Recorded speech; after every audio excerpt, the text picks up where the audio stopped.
डमरू के इस अध्याय में आपका स्वागत है। आज के विश्लेषण में हम बताने जा रहे हैं उत्तर प्रदेश के समाजवादी पार्टी की ऐसी दास्तान जो आपने इससे पहले नहीं सुनी होगी, पर इसके लिए ज़रूरी है कि आप पूरे वीडियो ज़रूर देखें। इंडी गठबंधन में समाजवादी पार्टी को ये श्रेय हासिल हो गया है कि लोकसभा चुनाव 2024 के लिए उसने सबसे पहले अपने उम्मीदवारों का नाम घोषित कर दिया था। उत्तर प्रदेश की 80 लोकसभा सीटों में समाजवादी पार्टी के हिस्से में 63 सीटें आई हैं और कांग्रेस को बची हुई 17 सीटों पर अपने उम्मीदवारों को चुनाव लड़ाना है। समाजवादी पार्टी 63 में से 49 प्रत्याशियों की सूची जारी कर चुकी है, पर घोषित उम्मीदवारों को बदलने में ही पार्टी अपनी ऊर्जा खपाने में लगी है। एक बार नहीं बल्कि 3 बार पार्टी ऐसा करने में मजबूर हुई है, या उसकी एक रणनीति का हिस्सा है। ये अभी कहना जल्दबाजी होगी। पार्टी ने अभी तक घोषित 8 सीटों पर अपने उम्मीदवार बदले हैं। इस बदलाव से जिस घोषित उम्मीदवार का टिकट कटा, वो जिसे टिकट मिला, वो कार्यकर्ता और मतदाता तक आश्चर्य में है। शुरुआत बदायूं से हुई, जहां पहले धर्मेंद्र यादव का नाम आया, बाद में शिवपाल यादव को टिकट दी गई। अब शिवपाल के बेटे आदित्य को टिकट मिलने की बात की जा रही है। धर्मेंद्र यादव भी आदित्य की टिकट मिलने से उत्साह से प्रचार करने की बात कर चुके हैं। संभल सीट पर सभी को रहमान वर्क को टिकट मिली थी, पर उनके निधन से उम्मीदवारी की जगह खाली हुई थी। वहाँ उनके पोते को उम्मीदवार बनाया गया है।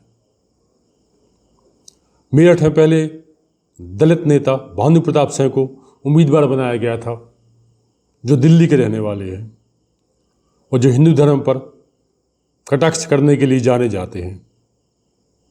हालांकि मुझे ये खबर भी आई कि उन्होंने मुस्लिम धर्म पर भी कुछ कह दिया है।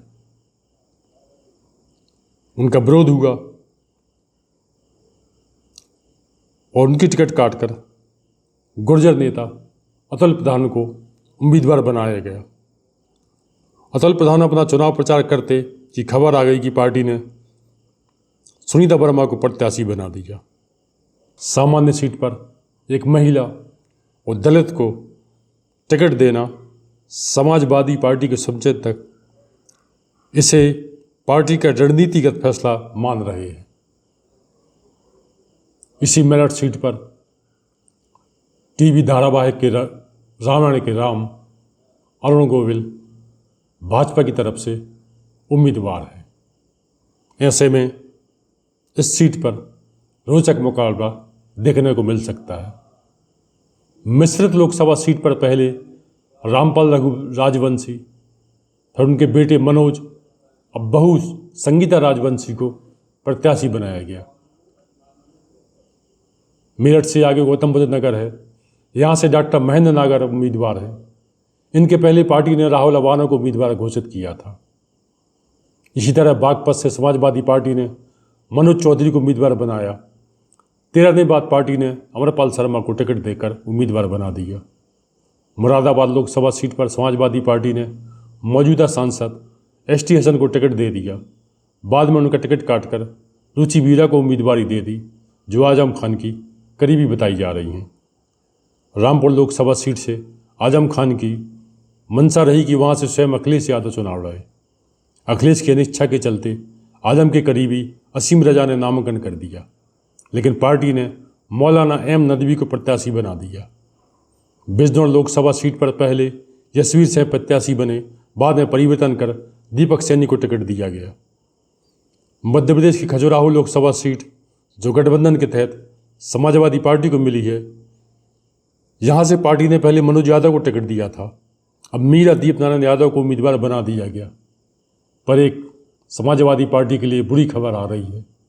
यहाँ समाजवादी पार्टी की उम्मीदवारी का पर्चा निरस्त कर दिया गया है। हालांकि अखिलेश यादव ने इसे लोकतंत्र पर कुठाराघात बताया है। अब जानकार कह रहे हैं कि इस समय समाजवादी पार्टी के राष्ट्रीय अध्यक्ष अखिलेश यादव कई धर्मों को एक साथ साधने की कोशिश कर रहे हैं।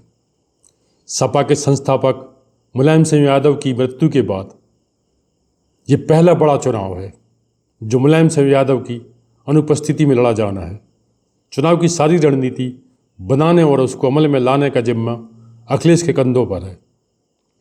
मुलायम सिंह यादव को अपने पुत्र अखिलेश की कमजोरियों का बखूबी ज्ञान था, इसलिए समय समय पर खासकर संकट के दौरान मुलायम सिंह यादव का सदेशन निर्देशन मार्गदर्शन अखिलेश को मिल जाया करता था, जिससे वो नई ऊर्जा से अपने काम में जुट जाते थे। दरअसल 2012 में उत्तर प्रदेश में विधानसभा चुनाव था। मुलायम सिंह यादव के नेतृत्व में समाजवादी पार्टी को बहुमत मिला था और सूत्र बताते हैं कि यही वो दौर था जब मुलायम सिंह यादव के बेटे अखिलेश ने अपने पिता से जायदाद के बंटवारे की मांग कर दी, क्योंकि अखिलेश को लगता था कि उनकी मां के साथ प्रॉपर न्याय नहीं हुआ। मुलायम सिंह यादव ने न्याय का तकाजा समझते हुए अपनी राजनीतिक विरासत अखिलेश को दे दी और वो उत्तर प्रदेश राज्य के मुख्यमंत्री बन गए। मुलायम सिंह यादव समाजवादी पार्टी के राष्ट्रीय अध्यक्ष बने रहे। इस पूरे घटनाक्रम से जो सबसे ज़्यादा प्रभावित हुए वो थे मुलायम सिंह यादव के छोटे भाई शिवपाल यादव, जिन्हें लगता था कि पार्टी को बनाने में और मुलायम सिंह यादव को राजनीति के इस मुकाम तक पहुंचाने में उनका विशेष योगदान रहा है, पर वो ना तो सूबे के मुख्यमंत्री बन सके और ना ही पार्टी के सर्वे सर्वा।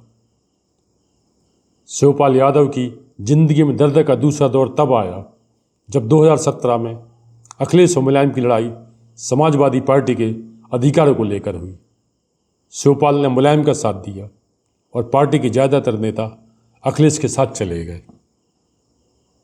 कहा जाता है कि मुलायम सिंह यादव का मुख्य समर्थन भी अखिलेश के साथ था। शिवपाल ये भाप ना सके। अखिलेश यादव समाजवादी पार्टी के राष्ट्रीय अध्यक्ष बन गए और 2017 के विधानसभा चुनाव में शिवपाल अपनी सीट तो बचा ले गए, पर समाजवादी पार्टी के यादव परिवार में जो घमासान हुआ था और ऐसे कई वजहों से पार्टी उत्तर प्रदेश की राज्य की सत्ता से बाहर हो गई। शिवपाल यादव भी लगातार उपेक्षित होते रहे। थक हार कर शिवपाल यादव ने प्रगतिशील समाजवादी पार्टी के नाम से अपनी नई पार्टी बना ली,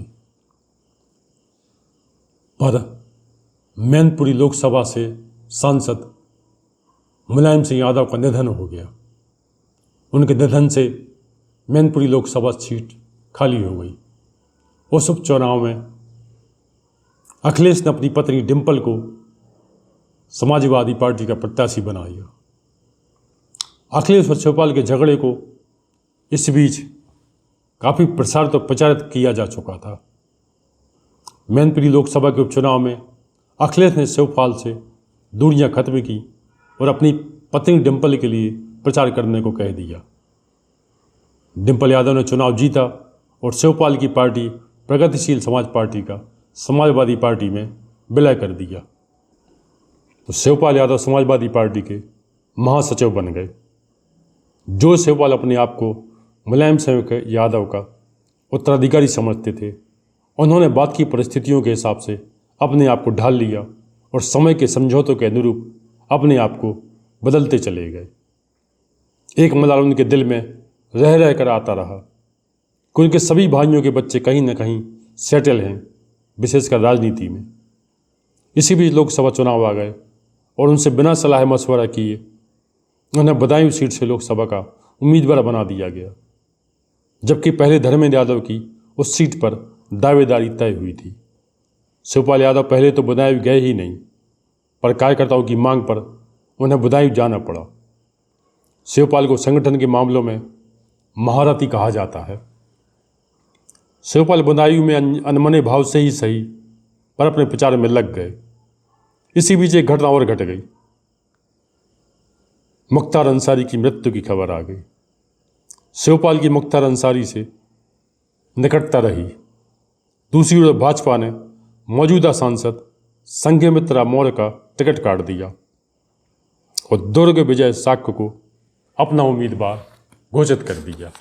इस बदली परिस्थिति के बदले माहौल में शिवपाल यादव को समाजवादी पार्टी के प्रति सकारात्मक दृष्टिकोण दिखा। यहीं से उनके दिल का मलाल जुबां पर आ गया और उन्होंने अपनी जगह अपने बेटे के लिए टिकट की मांग कर दी।